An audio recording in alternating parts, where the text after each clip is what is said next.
ഒരു വർഷം മുൻപേ നിയമസഭാ തിരഞ്ഞെടുപ്പ് ചർച്ചകൾക്ക് ചൂട് പിടിച്ചിരിക്കുകയാണ് കേരളത്തിൽ. ഈ വർഷം രണ്ടാം പകുതിയിൽ തദ്ദേശ സ്വയംഭരണ സ്ഥാപനങ്ങളിലേക്കുള്ള തിരഞ്ഞെടുപ്പും അടുത്ത വർഷം ആദ്യ പകുതിയിൽ നിയമസഭാ തിരഞ്ഞെടുപ്പും സംസ്ഥാനത്ത് നടക്കും.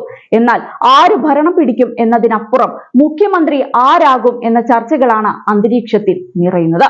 തുടർച്ചയായ ഭരണം ഇടതുപക്ഷ സർക്കാരിന്റെ ജനപ്രീതി ഇടിച്ചുവെന്നും ഇനിയും LDF അധികാരത്തിൽ വരില്ലെന്നുമാണ് UDF ക്യാമ്പിന്റെ പ്രതീക്ഷ.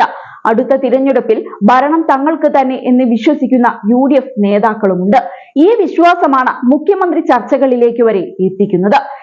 NSSുമായി ഉണ്ടായിരുന്ന അകൽച്ച കുറച്ച് മുൻ പ്രതിപക്ഷ നേതാവ് രമേശ് ചെന്നിത്തല അടുത്തിടെ നടത്തുന്ന ചർച്ചകളും ഇടപെടലുകളും അദ്ദേഹം മുഖ്യമന്ത്രി പദം നോട്ടമിടുന്നു എന്ന പ്രചരണത്തിന് ഇടയാക്കിയിട്ടുണ്ട്. അതേസമയം പ്രതിപക്ഷ നേതാവ് VD സതീശനായിരിക്കും UDF അധികാരത്തിലെത്തിയാൽ മുഖ്യമന്ത്രിയെന്നും പറയപ്പെടുന്നുണ്ട്. KC വേണുഗോപാലിനെ പിന്തുണച്ച് സംസാരിക്കുന്നവരുമുണ്ട്.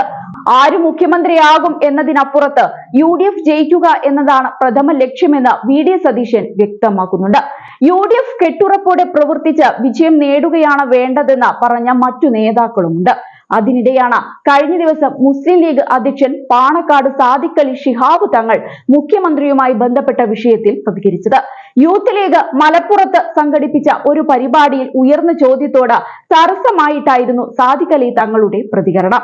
കോൺഗ്രസ് സമ്മതിച്ചാൽ മുഖ്യമന്ത്രിയാകുന്ന മുസ്ലിം ലീഗ് നേതാവ് ഇവിടെ തന്നെയുണ്ട് എന്നായിരുന്നു PK കുഞ്ഞാലിക്കുട്ടിയെ അടുത്തിരുത്തി സാദിഖ് അലി തങ്ങളുടെ പ്രതികരണം. അടുത്ത നിയമസഭാ തിരഞ്ഞെടുപ്പിൽ കുഞ്ഞാലിക്കുട്ടി തന്നെയാകും ലീഗിന്റെ ക്യാപ്റ്റൻ എന്നും തങ്ങൾ പറയുന്നുണ്ട്. ഇതേ വിഷയത്തിൽ വീണ്ടും മാധ്യമപ്രവർത്തകർ ചോദ്യം ഉന്നയിച്ചപ്പോൾ സാദിഖ് അലി തങ്ങൾ വാക്കുകൾ ആവർത്തിച്ചു. വരുന്ന നിയമസഭാ തിരഞ്ഞെടുപ്പിലും കുഞ്ഞാലിക്കുട്ടി തന്നെയാകും ലീഗിനെ നയിക്കുക എന്നും അത് പ്രഖ്യാപിത നിലപാടാണെന്നും സാദിഖ് അലി തങ്ങൾ വ്യക്തമാക്കി.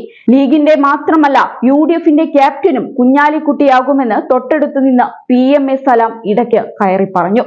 കേരളത്തിൽ ഇതിനു മുൻപ് മുസ്ലിം ലീഗിൽ നിന്ന് മുഖ്യമന്ത്രിയായത് CH മുഹമ്മദ് കോയ മാത്രമാണ്. കേരളത്തിലെ ഏക മുസ്ലിം മുഖ്യമന്ത്രിയും അദ്ദേഹം തന്നെ.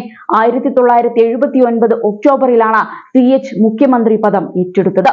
രാഷ്ട്രീയ കാരണങ്ങളാൽ വൈകാതെ അദ്ദേഹത്തിന് പദവി ഒഴിയേണ്ടി വന്നിരുന്നു. 50 ദിവസം തികയുന്ന വേളയിൽ ആ വർഷം ഡിസംബർ 1-ന് CH മുഖ്യമന്ത്രി പദം രാജിവെക്കുകയായിരുന്നു.